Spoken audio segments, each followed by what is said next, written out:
Действующая чемпионка Европы Алена Косторная, которая майским решением Федерации фигурного катания России, была включена в резервный состав сборной России на предстоящий сезон, снова сотрудничает с хореографом Даниилом Глейхенгаузом.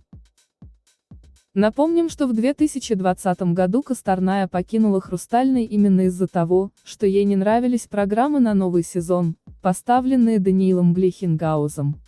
По крайней мере, именно так заявляла сама Косторная перед уходом из «Самбо-70». Тогда же раскритиковал программы Даниила и Евгений Плющенко, назвав их ужасными, а также которые не соответствуют уровню его новой ученицы Алены Косторной. Позже уже сам Глейхенгаус отверг аргументы Косторной и Плющенко, подчеркнув, что именно для Алены первой в группе поставили две совершенно новые программы на сезон 2020-2021. «Все было чудесно», вспоминает лето 2020 года Глейхенгаус. Однако с середины июля 2020 года Алена начала плохо тренироваться, отказывалась выполнять задания на тренировках и грубо огрызаться. Однако сегодня, за 2 недели до старта нового сезона, кажется, все былое недопонимание между Косторной и Глейхенгаузом осталось позади, теперь фигуристка и хореограф, как в старые добрые времена, готовят новые программы на олимпийский сезон. К сожалению, о новых программах для Косторной почти ничего не известно. Тренерский штаб «Хрустального» держит в строжайшем секрете все программы для своих фигуристок на олимпийский сезон. Такое поведение объяснимо, так как ставки перед отбором на игры в Пекин очень высоки. На сегодняшний день ясно одно: программы для Косторной готовит не приглашенный извне специалист, как предполагалось ранее, а именно Глейхенгаус. Если говорить о спортивной карьере Косторной, то предстоящий сезон для Алены – момент истины. Косторная полностью провалила прошлый сезон, уже заплатив за это ссылкой в резервный состав сборной России, и больше права на ошибку у Косторной нет. Уже в следующем сезоне во взрослый разряд перейдут Акатьева и компания, которые, вполне вероятно, займут в сборной России место тех фигуристок, которые провалят олимпийский сезон. Такова реальность жесткого мира современного фигурного катания, что, безусловно, Косторная прекрасно понимает. Для Косторной борьба за выживание начнется 29 октября в канадском Ванкувере, где пройдет второй этап мировой серии Гран-при Skate Canada. Конкуренцию в заокеанском турне Косторной составят прямые конкурентки за место в олимпийской сборной, Елизавета Туктамышева и Камила Валиева. Вполне очевидно, что Косторной, если она хочет поехать на игры в Пекин, нужно непременно побеждать своих конкуренток, или по крайней мере, обойти одну из них. После вояжа в Канаду Алена отправится в Гренобль, где 19-21 ноября пройдет этап Гран-при. Во Франции Косторной предстоит побороться с действующей чемпионкой мира Анной Щербаковой и с ученицей Светланы Пановой, Ксенией Синицыной.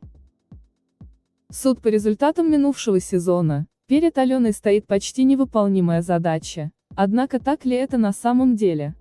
Рискнем предположить, что нет.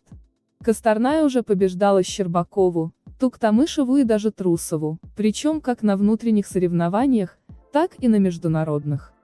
И делала это просто, элегантно и с хорошим запасом по баллам.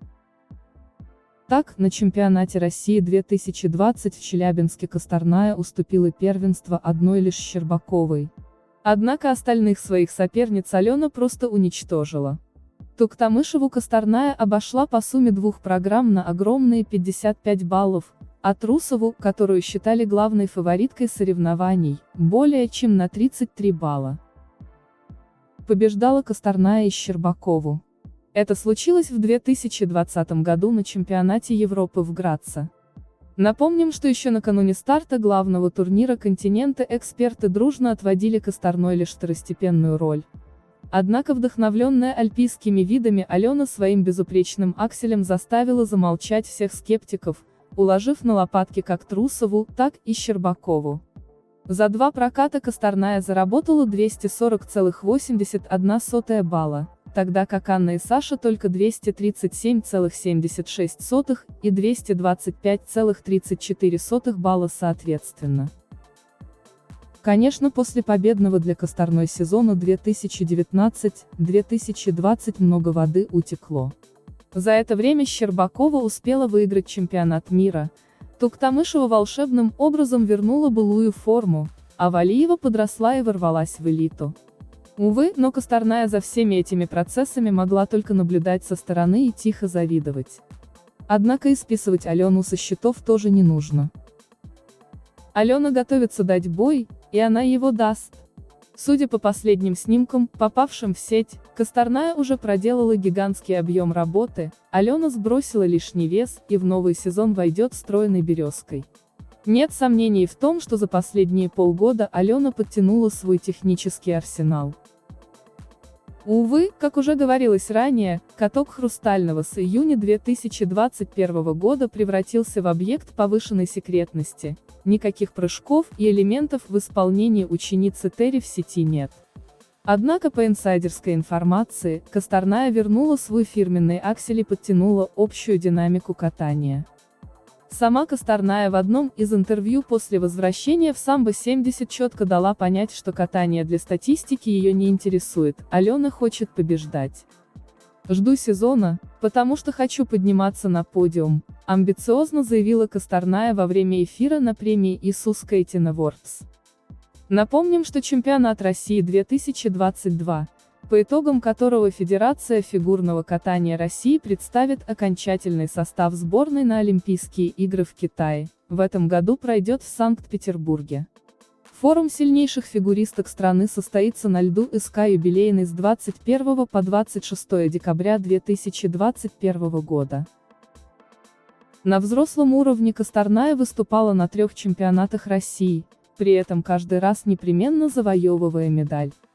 Так, на первенстве страны 2018 году Косторная стала 3-й, уступив только Алине Загитовой и Марии Соцковой. На чемпионате России 2019 Алена повторила бронзовый результат, пропустив вперед Щербакову и Трусову, а на чемпионате России 2020 Косторная стала 2-й, проиграв чуть больше 2 баллов победительнице турнира Ане Щербаковой.